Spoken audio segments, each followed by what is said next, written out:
as we continue to celebrate Women's Day this year, we're also marking a very significant milestone. You've seen 70 years since the historic Women's March of 1956. It's when thousands of women marched to the Union buildings.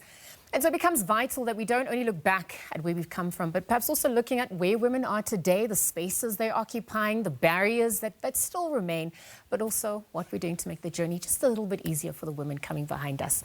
And that's why I'm particularly pleased to be joined this morning by someone whose own career really speaks to that journey. Nompumelelo Mpumi Zikalala is the CEO of Kumba Iron Ore, leads one of South Africa's major iron ore producers, and of course she's here to reflect, to celebrate alongside our nation. Mpumi, on that note, good morning. Happy Women's Day. Happy Women's Day to you too, Liza. Fantastic to be here celebrating with you today. Well, thank you for making time. I think you've done many hats in your 20-year career, starting out as an engineer, and the roles, the responsibilities. But I just want to backtrack a little bit with the responsibilities that come with your current position. Let's talk about the decision to enter engineering, where it all began, that young Mpumi. So, what was happening at the time for you to know this is the road? I'm sticking to it. So interestingly, I was reflecting this morning. Yeah. I know people say that it's been over 20 years, but it's actually closer to 25 years. Sure. So a young Mpumi grew up in a small mining town of Vryheid in KwaZulu-Natal. And I always knew about mining, but I did not really understand what mining was truly about. And when I was in matric, so grade 12 today, I actually wanted to be a doctor. And then a couple of human resources career scouts came to my school, in Gamana High School, and they were looking for people to offer bursaries to. And clearly I was doing maths and science, so I got to talk to them. And a couple of things stuck with me. They said, number one, they were looking for people who wanted to study engineering, and that engineering was one of the most difficult things to study at university. Well, I've always liked difficult things, so there was a tick for me. And then the second thing that they said was that the mining industry was male-dominated and that it wanted to transform. And I've always believed in transforming spaces. So that was the second tick. And guess what? The rest was history. I got the bursary, which was fantastic because my parents had other kids, my 3 older sisters that were studying at the same time. So I got the bursary, I went to vet, and I studied engineering. And then I started working in the mines. And one thing that struck me with the mines is that mining people are actually fantastic individuals. You just need to dig a little bit deep, offer respect, learn from them, and be open to learning. And if that comes through, they will actually teach you a lot of things. And for me, that's how I grew in mining. So I then finished my studies. I started off as an engineer in training. I was a metallurgist in training. I started chemical engineering. And then I grew through the ranks and got to experience working with different individuals that taught me a lot. So did production roles, did projects roles, did, at some point a sales executive role.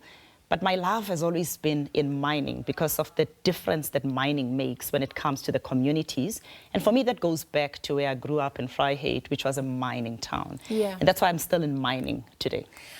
You've touched on a lot, and I want to get a little bit deeper because you've spoken about being teachable, learning from others as well as you continue. You become general manager at De Beers. That's a significant milestone. You're laughing, so I want you to explore a little bit more on what that role meant for you. Was there a responsibility or an awareness that this is not only your own career development, but now you're opening the door for other people as well? And then even that empathy for people and communities, whilst being accountable to the profits, to the governance measures, to the geopolitics as well that was happening at the time. How were you learning what leadership actually meant and how would things changes with the roles? So I became the first female general manager at De Beers, and it was a massive milestone for me. And as you can imagine, because I started working in the mining industry in the early 2000s, I was the one of, I guess, many firsts. Yeah. But couple of things that stood out for me was that in the mining industry, the element of working with people and learning from different mentors was key. So they actually taught me a lot, and I learned a lot about myself because initially when I started, I think there was an element of me that wanted to behave like one of the guys. Sure. And I had to find myself and my own voice and grow without changing myself. So a couple of things that I needed to do was, firstly, for me, it wasn't about just wanting to be in a role for the sake of being in a role. It was about wanting to contribute to whatever it is that I was given at that particular point in time. Secondly, for me, because I understood what mining means for communities, I actually wanted to make sure that in whatever it is that we do, we actually give back to communities. And in my role today as the CEO of Kumba Iron Ore, is one of the things that stands out for me, because I look at the work that we do. We clearly need to deliver value to, first and foremost, our shareholders, but also our multitudes of stakeholders.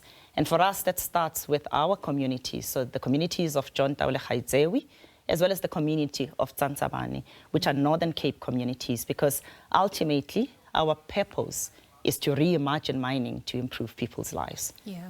And inspire people to go along with that change as well, that perspective shift, which comes with greener technologies, different modus operandis as well, that value chain of what beneficiation also looks like. And I know that you're a big advocate for that. So perhaps you can tell us a little bit more, particularly not limited to the Northern Cape alone. I mean, iron ore, its contribution. I think I was reading last year, I think it was 36 or 25 million tons had been mined. And so when we're looking at that, I mean, that's a huge contribution to our economy at large. So last year as Kumba, we sold around 37 million tons to multitudes of areas where we sell to. We sell to China, we sell to Japan, we sell to South Korea, and we sell to Europe as well. And fundamentally, as a business, we believe in beneficiation. And one of the things that stand out for us right now is that we are investing in fantastic technology. It's called the ultra-high dense medium separation technology. People normally say, how do I say this quickly? UHDMS. But it's an 11.2 billion rand investment that will enable our business to actually contribute even more to our customers. And our customers are in the steel-making business. Yes. What they value about Kumba is that they value the quality of ore that we produce. Now, you know, in South Africa, if you look at us as a country, we actually only make up less than 5% of the total global supply of iron ore. But the one thing that stands out is that the quality of our iron ore is fantastic. And that's what this technology will do for us. And for us, more importantly, Lizzle, it's the fact that when you talk about beneficiation, you can't talk about it in isolation. Yes. You have to talk about it and say, which element of the value chain am I talking about? Because typically people talk about beneficiation as one single thing, but you've got to look at the value chain. Yeah. And then secondly say, what value will this create for our communities? And particularly for me, because it's Women's Day today, as a female leader, that's something that stands out for me, because we've got to add value and make sure that we continue driving for overall inclusion and making sure that all the various elements of our, I guess, space that we operate in, especially women, get to benefit as well. Absolutely. But you're mitigating against challenges, which comes with the territory as well, and an enabling environment. So logistics, rails, transport. To tell us a little bit more about the frustrations on that point, how it dampens, but presents opportunities perhaps as well for you to reimagine. So interesting, you said the challenges, but let me celebrate first. Okay. The one thing that I want to celebrate within the logistics space is that, as you most probably know, or some of the viewers know, transport and logistics is one of the 3 elements that are being looked at when one looks at the partnership between business as well as government. And this is led by our president. Now, as part of phase 2 of that partnership, we've actually seen the stabilization of the performance of the logistics sector. It's still below where we want it to be, but it's certainly stabilized, and we are seeing some relative improvements. The biggest thing that we want, however, is to get back to historical levels, because that will unlock the growth of our country.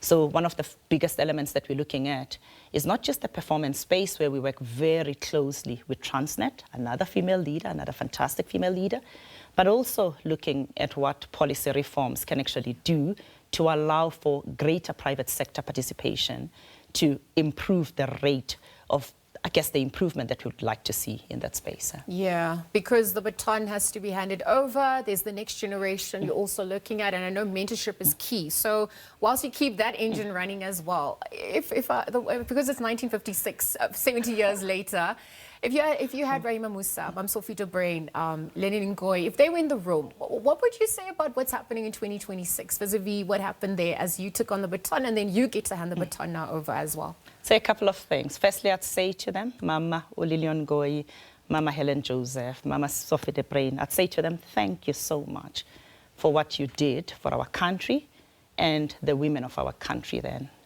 I'd say to them, if you look at the last 70 years, there's a couple of things that have happened. We are seeing more women in government. We're seeing more women performing in the different elements of the private sector. You talk about the 42% of female directors when it comes to GSE-listed companies. You talk about female representation, which has certainly increased. If I look at just the mining industry, we're sitting at 12%. A decade ago, it's gone up, but clearly it's not enough. Yeah. I talk about what we are doing at Kumba and say, if I look at our board, 42% representation at our board. And then if I look at us as a business, I spoke about the fact that the mining industry is still sitting below 20% when it comes to female representation. I talk about the fact that we're sitting at 32% and that in leadership roles we're sitting at 36%, and we've got a clear goal of where we need to get to by 2030, which is not a long-term goal. It's a couple of years later where we need to get to 40%. But I'd also say to them that all of us recognize that that's not enough. I'd say to them that as part of the next wave of something that we need to do, we need to realize that we'll never get to where we need to get to if we don't grow the economy of our country. And if we don't grow it in a manner that makes sure that that growth creates equal opportunities for everybody. Yeah. I'd say to them, there's one thing about taking the cake and cutting it into smaller pieces. You can only do so much. What we need to do is to grow the economy and actually make sure that we've got more opportunities that become available for all South Africans, but especially for more females. Equality, inclusivity, equity at large. Your message to our nation as well as we wrap up and celebrate Women's Day today? Message to our nation, first and foremost, to all young girls. I look at the young girl that I was growing up in Vryheid, and my message to you is you can be anything that you want to be. Make sure that you think big about where you want to be open to learning, and understand that the sky is the limit for you. There may be stumbling blocks along the way, but don't put yourself in a space where you don't dream big about what it is that you want to do. And then to the rest of our nation, first and foremost to all the women in our country, Happy Women's Day. Happy Women's Day. As we celebrate, let's remember that a lot has been done, but that there's still a lot more that can be done, and that all of us can actually play a role in doing that. But for us to see more opportunities coming through, we do need to focus on growing our economy. All right, Mpumi Zikalala, the CEO of Kumba Iron Ore, joining us this morning, reflecting on her own journey, obviously also celebrating Women's Day and what the next generation has in store as that baton is handed over. Again, thank you to her for joining us here in studio.